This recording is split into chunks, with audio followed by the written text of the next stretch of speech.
Hello viewers, আজকে আমি তোমাদের জন্য নিয়ে আসলাম নতুন একটি ডেজার্ট রেসিপি। সেটা খুবই সহজ। এটা হচ্ছে পাউরুটি দিয়ে তৈরি করছি। দেখো দেখতে কত লোভনীয় লাগছে না? আচ্ছা, প্রথমেই এখন আমি পাউরুটির চারপাশ কেটে নেব। এগুলোকে তোমরা ব্রেড ক্রাম্ব হিসেবে ব্যবহার করতে পারো যে কোনো কিছু ভাজার কাজে। তো চারপাশ থেকে ব্রেড ক্রাম্বটা কেটে নিলাম। সাদা অংশটা দিয়ে করব। এর জন্য লাগবে পাউরুটি, দুধ, ক্রিম, লিকুইড মিল্ক ইত্যাদি ইত্যাদি। চলো আমি এক এক করে তোমাদেরকে দেখাচ্ছি, তোমরা দেখো। তো এবার ব্রেড ক্রাম্বগুলো কাটার পর আমি কিছুটা ঘন দুধ জাল করে নেব। এবার পাউরুটিগুলোর ভিতরে পুর দিব। পর ক্রিম নিলাম, কনডেন্স মিল্ক নিব, গুঁড়ো দুধ নিব, তারপরে কিছুটা পরিমাণে ভ্যানিলা এসেন্স এবং ফুড কালার। তোমরা ফুড কালারটা অ্যাভয়েড করতে পারো, তারপরে গন্ধটাও অ্যাভয়েড করতে পারো, এই জন্য ভ্যানিলা এসেন্সটাও বাদ দিতে পারো। শুধুমাত্র ক্রিম, গুঁড়ো দুধ দিয়ে আর কনডেন্স মিল্ক দিয়েও করতে পারো।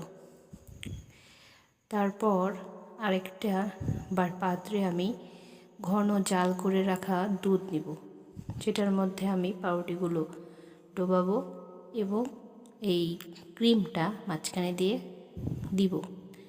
আর একটা প্লেটে কোকোনাট পাউডার, নারিকেলের গুঁড়ো বলতে পারো, সেটা দিয়ে ওটাতে গড়াবো। তো তোমরা দেখো আস্তে আস্তে আমি কি করছি। এই কয়েকটা উপকরণ দিয়ে এটা হয়ে যাবে, খুবই ভালো লাগবে, খুবই অল্প সময়ের মধ্যে, মাত্র 5 মিনিট সময় দিলে আশা করা যায় হয়ে যাবে।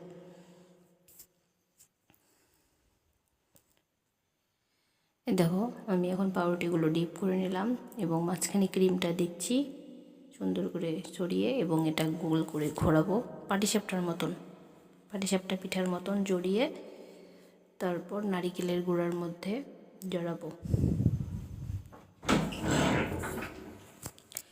এখন এই যে কোকোনাট পাউডার, নারিকেলের যে গুঁড়োটা নিলাম, এটার মধ্যে সুন্দর করে গড়িয়ে নিলাম। তোমরা দেখছো আমি এক এক করে কয়েকটা করে নিচ্ছি, তারপর তোমাদেরকে প্লেটে একসাথে সাজিয়ে দেখাচ্ছি। এটা খেতে কিন্তু আসলেই ভালো লাগে, খুবই সহজ এবং কম সময়ের মধ্যে করতে পারবে।